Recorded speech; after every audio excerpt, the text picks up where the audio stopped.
Batman's in the kitchen, Robin's in the hall, Joker's in the bathroom, peeing on the wall. I can't find the lyrics to the next part. Don't know why. I keep finding different lyrics. Anyways, jingle bells, Batman smells, Robin laid an egg, Batmobile lost a wheel and Joker took ballet. Hey, jingle bells, Batman smells, Robin laid an egg, Batmobile lost a wheel and Joker took ballet. Hey! Alright, so, Merry Christmas, everyone. Happy Hanukkah.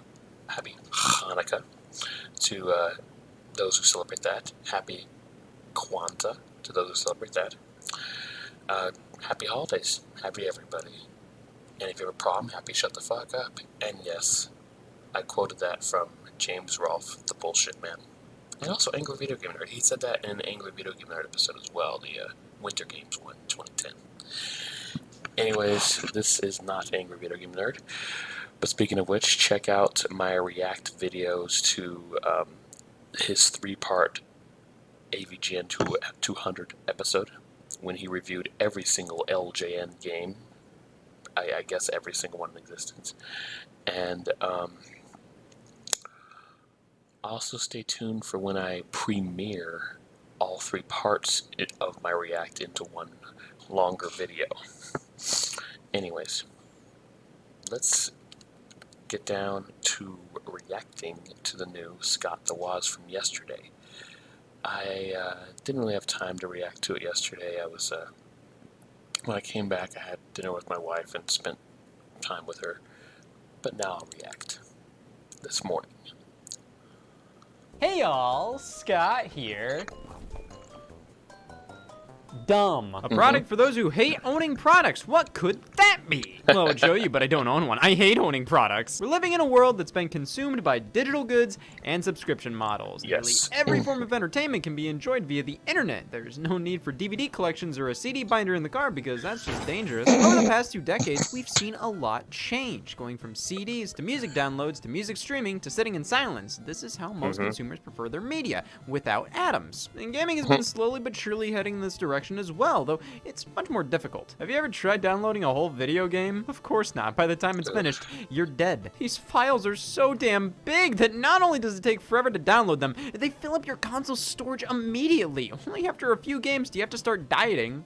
Oh, maybe just this once. That's why physical video games will remain relevant for the foreseeable future. Like, come on, this is great. But there are some benefits to digital, one being more space for my feet. Plus, video game companies love it. You can't resell your game. Refunding is much harder to do. They don't have to ship the game to retailers. They make far more money from a digital purchase than a physical one. So, let's do it! Let's create a console that can't even try to play physical games. What, did they just shove gum in there? Digital-only video game consoles, Satan's latest party trick. So what's the deal with these? Why do they exist? Well, digital-only consoles have been around longer than you may think. Zeebo, anyone? Yeah, I own a Zeebo because what was I gonna do? Not. A budget Brazilian console that only played digital games from a wide variety of big-name publishers, mind you. These were mostly ports of mobile phone games, so it's not like we were missing out on much with 2009's digital-only console spectacular. Wasn't the Ouya like that too? It came out around 2013 or 2014. It played just digital only games, and it was mostly mobile games, and it sold horribly because PS4 and Xbox One, you know, did what the Ouya did everything the Ouya could, but a lot more, you know. Even the Wii U was considered better. I mean, don't get me wrong, I think the Wii U is great, but it didn't sell very well for a reason.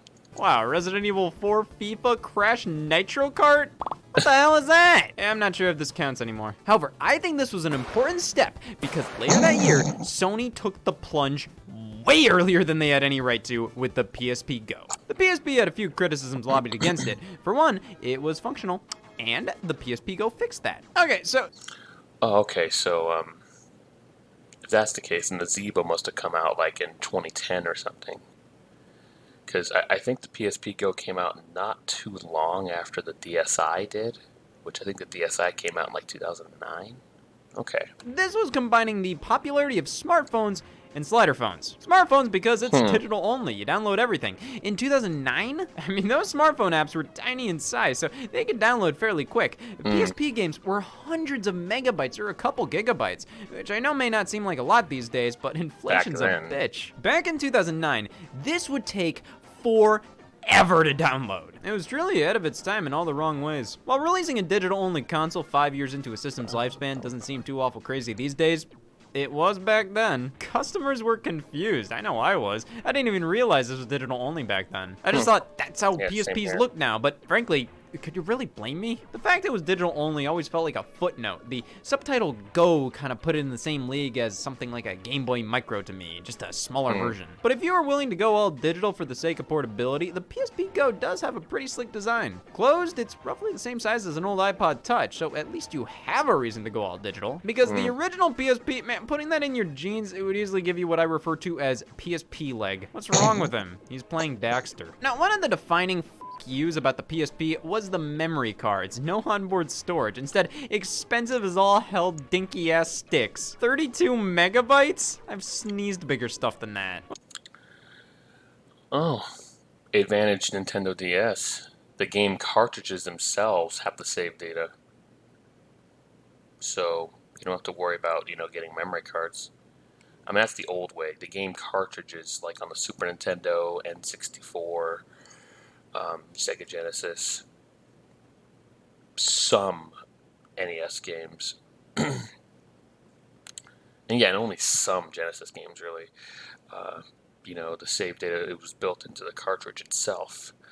Of course, that does prevent you from having to use up internal space on the console, but I think bottom line is,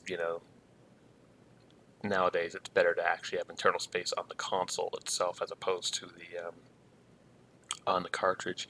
I remember one time back in the N64 heyday,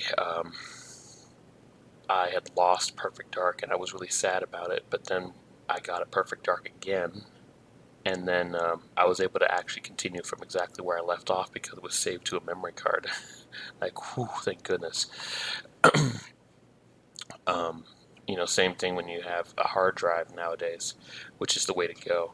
But, on a system like that where it's portable and there's probably not that much internal storage and you have to get memory cards and stuff, like buying memory cards is annoying.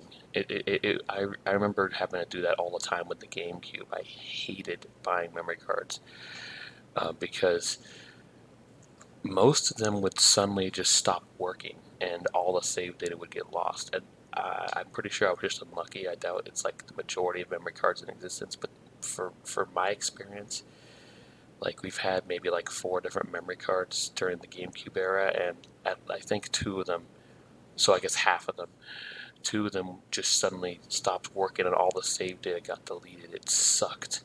I hated that.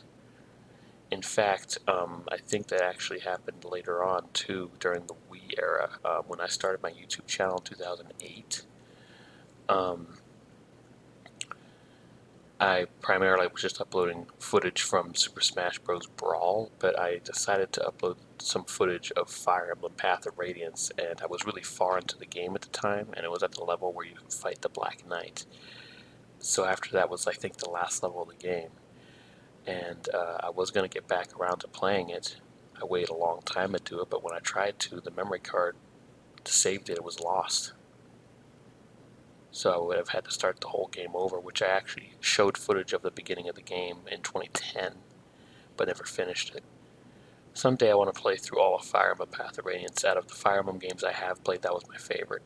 Obviously, I know that the newer ones that have come out for 3DS and now Switch are actually considered superior, but I really loved Path of Radiance at the time when it first came out. It was such an amazing game.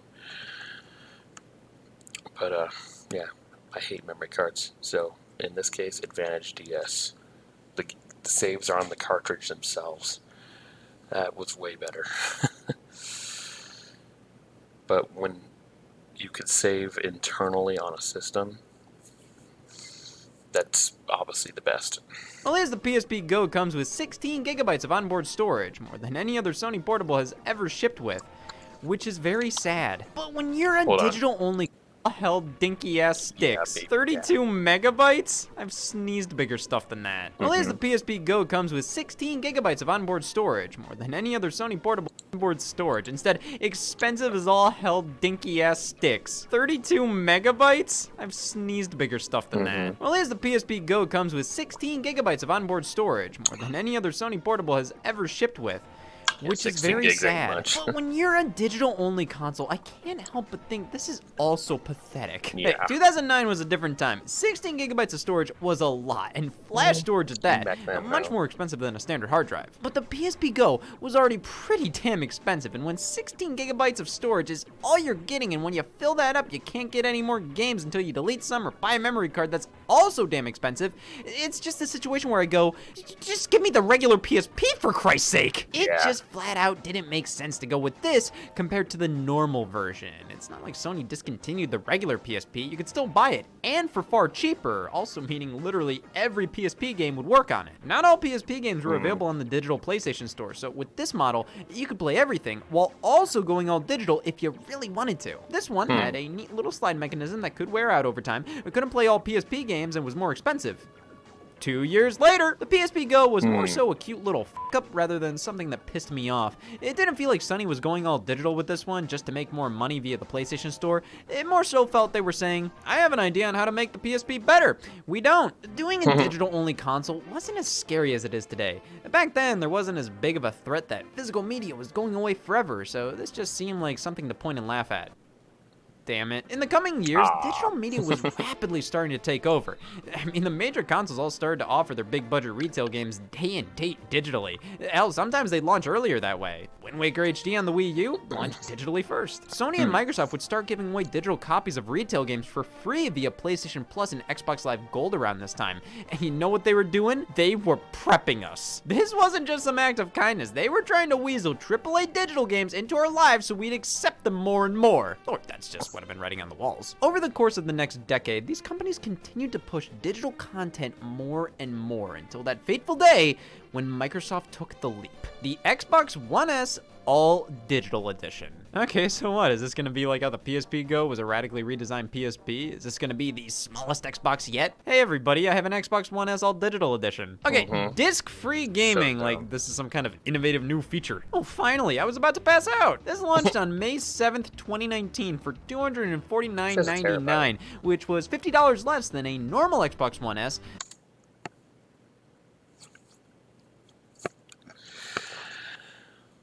When I watched a video years ago with Review Tech USA talking about how dumb this is, I fully agreed. Like, that is just so ridiculous. If you're going to make it digital only, make it a lot cheaper than $50 less. Like, a lot cheaper. Like, $100 less, maybe. But only $50 less? Like, no. No.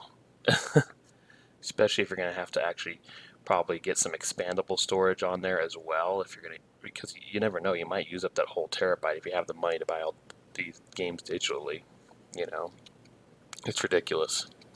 But it was $50 less than the MSRP. You could very easily find these systems for roughly $200 at this point.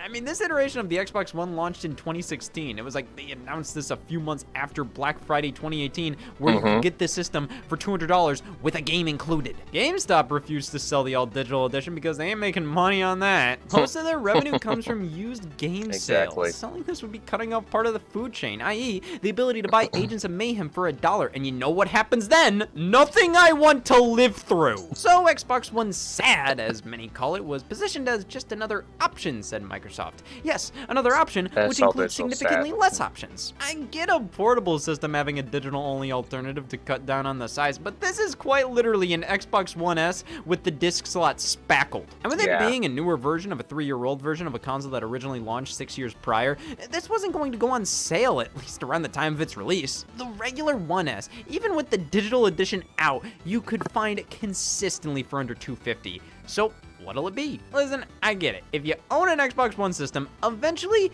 it got to the point where physical media just wasn't as lucrative to buy. Xbox Game Pass was introduced in 2017, a subscription service allowing Xbox users to download as many games that were available. Just one fee per month and all these games are yours to play, with first-party exclusives being a part of this all starting in 2018. If you had Xbox Game Pass, you didn't need to go out and buy Gears 5 at launch. You could just download it right there at no extra cost, which is why a physical copy of Gears 5 feels wrong. So for a while, I didn't buy a physical Xbox game in years. Those joints were getting rusty. So this at least made some sense, but if you're gonna do this, make it more enticing than just removing an integral feature to knock $50 off the price. You can't play DVDs and Blu-rays, music CDs, any physical games, which means you'd either pray they're available on Game Pass or check the store for inflated prices. Which is why something like they've been doing this generation is better.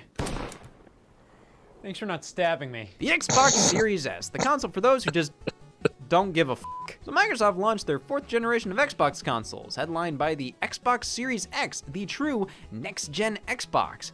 But what if you only kinda want a new Xbox? Well, right alongside it came the Xbox Series S, so not only is this a digital-only system with no disc slot, but it's less powerful as well.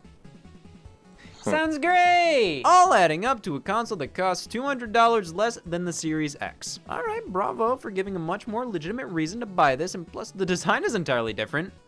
That means bad. I mean, it's perfectly serviceable. I just never understood this giant mole. I want to get that checked out. I always really liked the ear vents on the Xbox One S look. Here they went for the speaker grill look because, well, there is no way you're mistaking this for an Xbox Series X. These don't even look like they're from the same planet, let alone the same product line. Yeah. But the Xbox Series S does a solid job giving, in quotes, next-gen performance at last-gen prices. The processors are only 4 teraflops compared to the Series X's 12. Oh, unplayable! But everything is still buttery smooth and opens lightning quick on here. It's the perfect console for people who buy FIFA, Call of Duty, and condoms. Though, 512 gigabytes of onboard storage, It is an of which SSD, 148 is taken up by the operating system. So, that means you can store, I don't know, 2 Call of Duty games. This is one of the biggest problems with these types of systems. They want you to buy these consoles, but they don't give you enough storage. How am I supposed to go all digital when 90% of my time is going to be spent managing my files? You can always buy an Xbox memory card to upgrade your storage amount.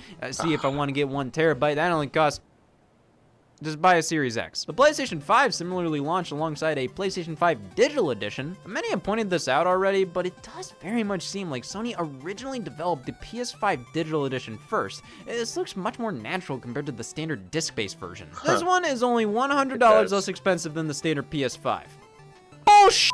I understand everybody's financial situation is different, but if you can afford a $400 console, I assume you can wait just a little longer to afford a $500 one. At least the Xbox Series S was less expensive by a far larger amount, an amount much more deal-breaking. But even then, you're not saving money with these. 99% of the time, you will get a better deal buying a physical game compared to its digital counterpart. You can buy it used, different stores have different prices, different sales. The fact is, Mass Effect Andromeda is $1 at GameStop and only available via the EA Play subscription service on Xbox digitally. If you had a regular Xbox, you could just buy that game for $1, but with the digital-only one, your only option would be to get EA Play. So, who wins here? Yikes. Nobody. Even if you only buy digital games, why limit yourself?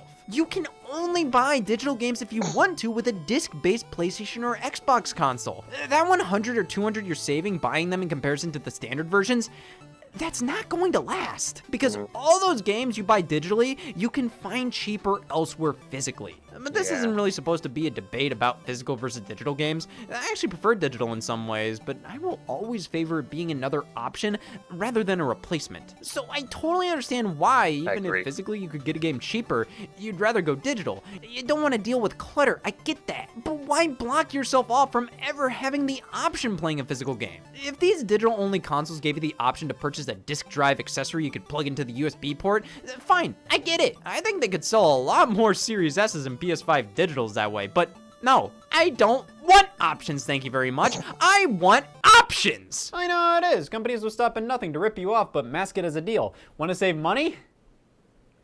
Well, just don't buy a PS5.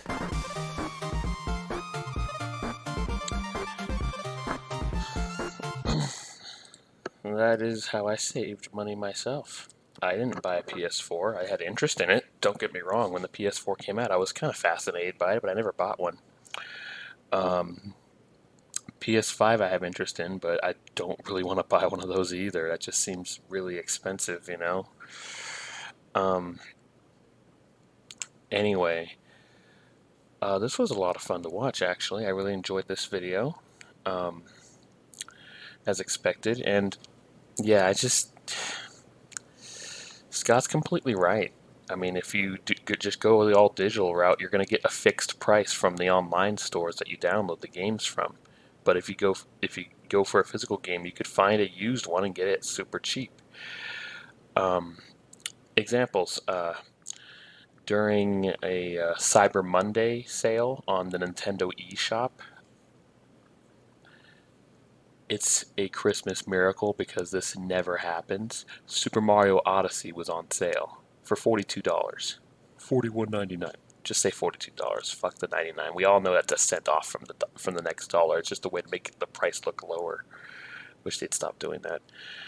Anyways, and Kirby Star Allies was also $42, and but I decided not to get those two because I would have spent like $84 on two games, which is, great, but didn't want to do that. So I got Super Mario Odyssey downloaded to my Switch. I'll probably live stream that someday. And I downloaded for, I think, $15, might have been $13, I forget, but it was Castlevania Advance Collection, as in the trilogy of Castlevania games that came out for the Game Boy Advance.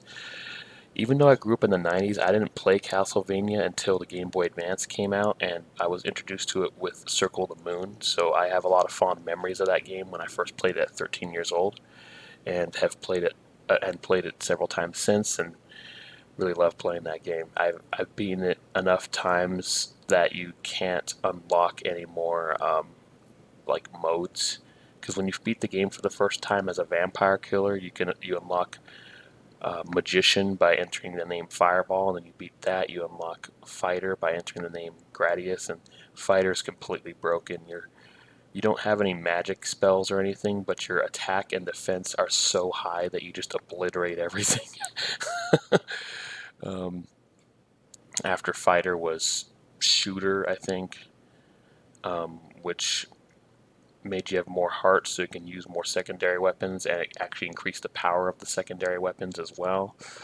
Then after that was Thief, which actually was also an easy one too. Shooter was hard because your stats were really weak except for the power of your secondary weapons, but Magician was kind of hard too because your stats were weak even though you had all the magic spells. But Thief was easy because your luck was up a lot, and as a result of that, more items would appear from enemies, so you get more of the good stuff, and it just made the game a lot easier that you actually were able to get more items that way so easily. Um, and I think that was all of them. There wasn't well, I beat all the modes. I really loved that game. I did later on play Castlevania Bloodlines for the Genesis and Super Castlevania 4 on Super Nintendo. I first owned that game on the Wii Virtual Console, but in 2018, the year I started my Twitch, I did a stream that I played the entire game of Super Castlevania 4. You feel free to check out my Twitch if you want. Electrified Network. You could put it in the description or in the comment section if you'd like to check out my Twitch. I don't use it as much as my YouTube, but I still post stuff on there. Typically, I try to live stream to YouTube and Twitch at the same time, but sometimes I post stuff exclusively on there and exclusively on here. And then when I do live streams, it's easier to catch up with them on Twitch than on YouTube anyways, because I try to create highlights out of all my streams to have short segments you can catch up on Twitch. So, and plus, if I don't do that, the streams on Twitch expire after 2 weeks, and you can't find it ever again on there. Although you can still find it here on YouTube if I streamed it to both. Anyways, I'm going way off topic. Digital only just isn't the way to go. I'll give props to Microsoft for making their digital only Xbox Series S $200 cheaper than the Xbox Series X. What was the price? Like $300 or something? So, or was it 200? I forget, but it was like around the price of a Nintendo Switch. That's pretty impressive, you know. Um, and it's less than how much the Wii U, not the crappy 8 GB white Wii U, but the black Wii U, which became the norm. That was the deluxe set when it first came out in 2012. That's the one I got, which has 32 gigabytes. It's actually less than how much that had cost at launch. So yeah, so I'll give Microsoft some props for at least making their digital only console $200 less, and it looks different and it looks smaller, more sleek. I mean, that Xbox Series X looks hella bulky in comparison. Like, wow, this thing is massive. Jeez. Um, and smart of them to put an SSD in the Series S as well. Um, when I bought this laptop in on Black Friday of 2016, um,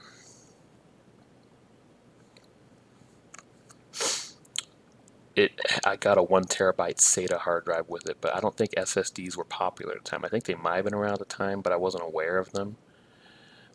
My wife's laptop has an SSD, but SSDs don't store as much as SATA drives yet. But SSDs are faster, more reliable. It'd be nice to actually have an SSD on this and have more power, my computer be more powerful. Anyways, the point I was trying to bring up about um, the eShop deal I found on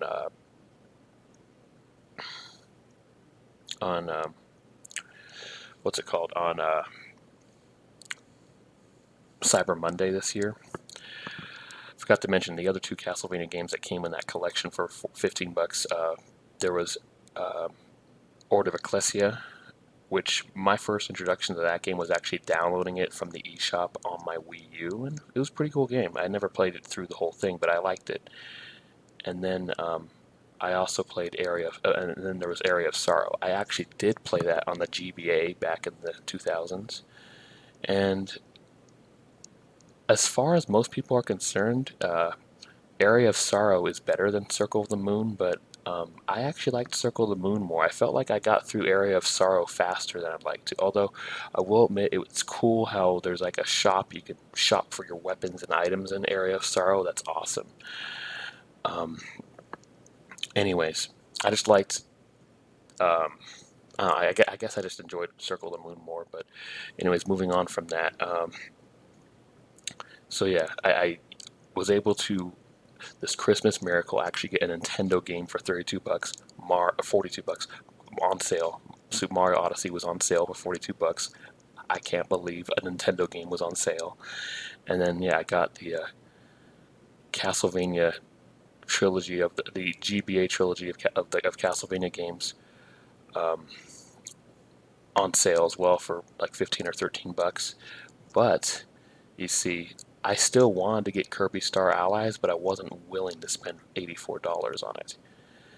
And my wife agreed. It was not a good idea to spend that much money on two games, even if they're on sale, but it wasn't a good idea to do that when, well, um,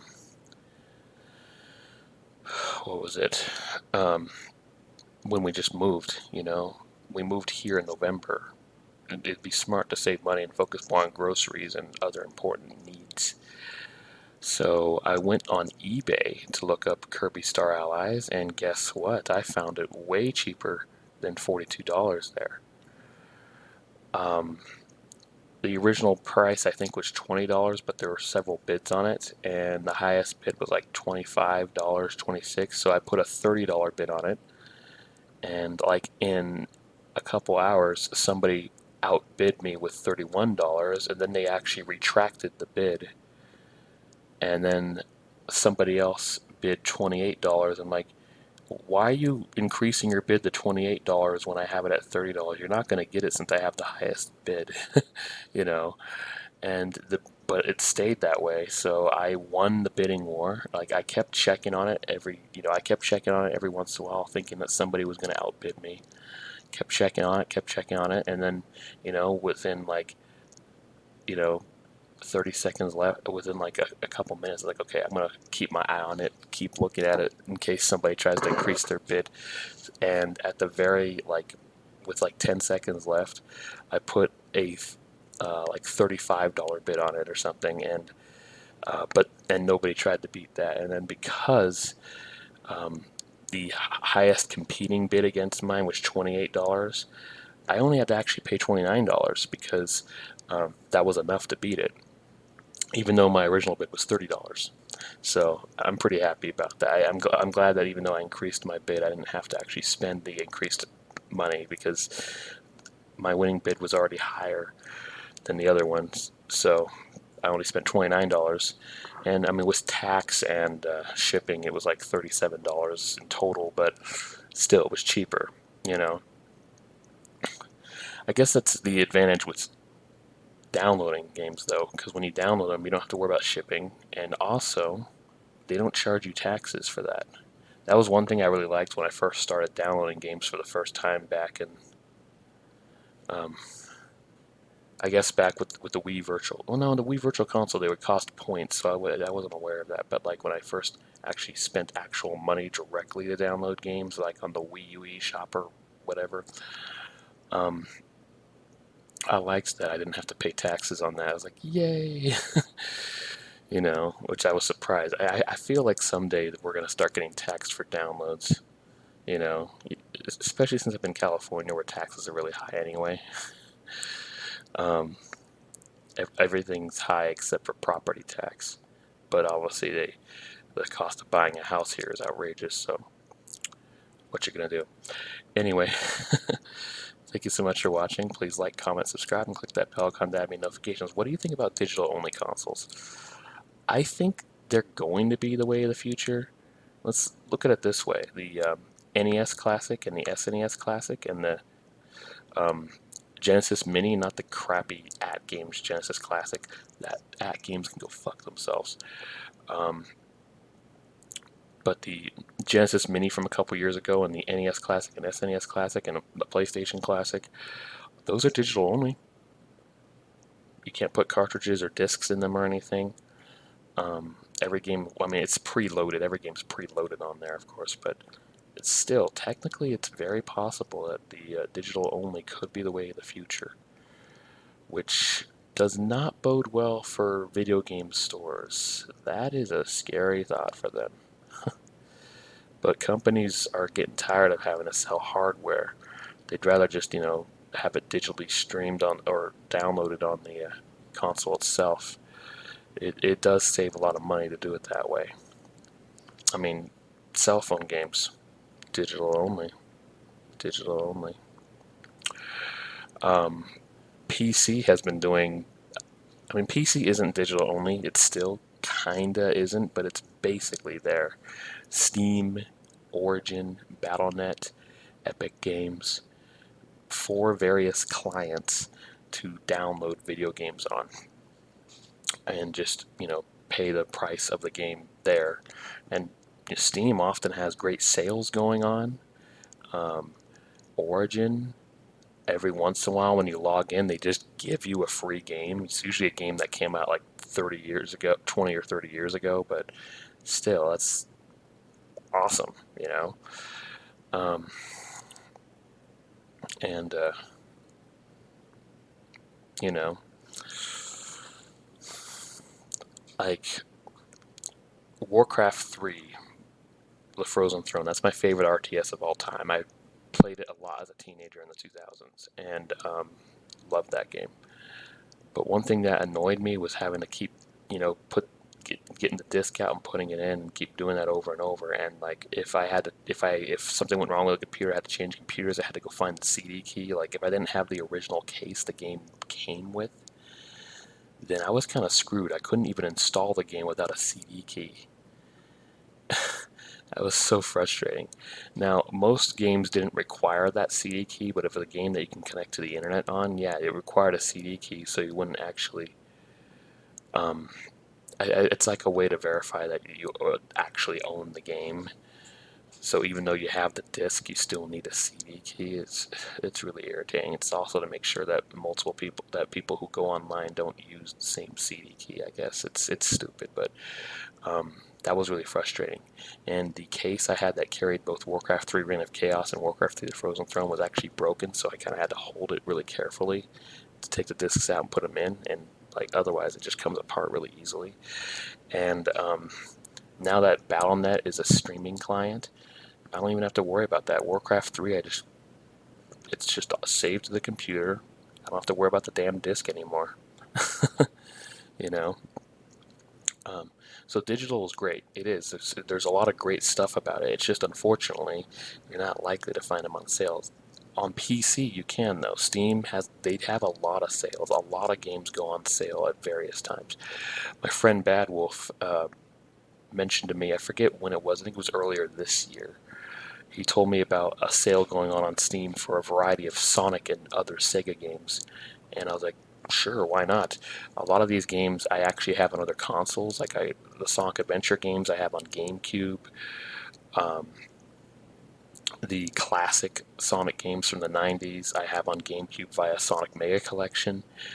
But the thing is, a lot of these games I don't really have access to because I don't have access to my GameCube. And if I tried playing them on Wii, what's annoying is my Nintendo Wii, the disc drive is kind of bad for some reason. It like every once in a while it just stops reading the disc for no reason, uh, and it affects both the GameCube games and the Wii games I put in the disc drive. It sucks. I hate that. Anyway, there are advantages to either one. What do you think is the most advantageous? I still think digital is most advantageous just because you don't have to worry about some wear and tear on the disc or it getting old or getting scratched. You know, it will work no matter what unless there's something wrong with the actual hard or with the actual console or your computer or whatever. But in terms of like finding deals, it's probably easier to do that with actual hardware because a lot of used game stores will have them on sale and stuff. Anyways, that'll do it. Thank you so much for watching. Please like, comment, subscribe, and click that bell icon to have your notifications. Happy holidays, everybody.